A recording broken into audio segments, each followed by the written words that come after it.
தமிழ்ல உயிரெழுத்து வந்து 12. ஆனாவன இணை என்ன உயிரெழுத்து 12. இந்த நந்தியின் உயரம் வந்து 12 அடி. 12 அடி. ஓகே. மெய்யெழுத்து 18.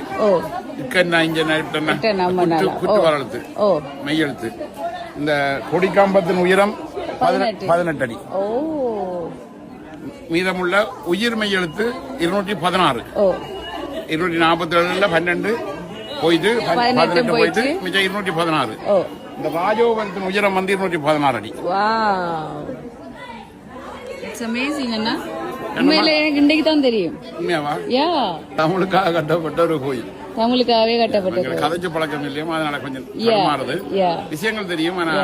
இதுல கண்டோம். Great information. ஆக்சுவலி நிறைய பேருக்கு தெரியாம இருக்கு. இப்ப என்ன மாதிரி வந்து நிறைய பேருக்கு தெரியாம இருக்கு இந்த விஷயம். இது உயிரெழுத்து 12, மெய்யெழுத்து 18 கொடிக்காம்பம்.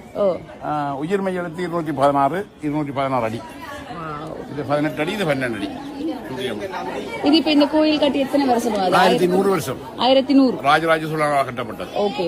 இதுல ஸ்பெஷாலிட்டி வந்து அந்த நிழல், அந்த கோபுரத்துல நிழல் படாத நிழல் விழாது. அதோட அந்த அந்த விமானம் இருக்குல்ல, அந்த மேல அந்த முடி பெரிய கல், ஒரு கல்லால் ஆக்கப்பட்டது. 800 தொன். 800 தொன்ல செய்யப்பட்டது. 800 தொன் வாரம் அது.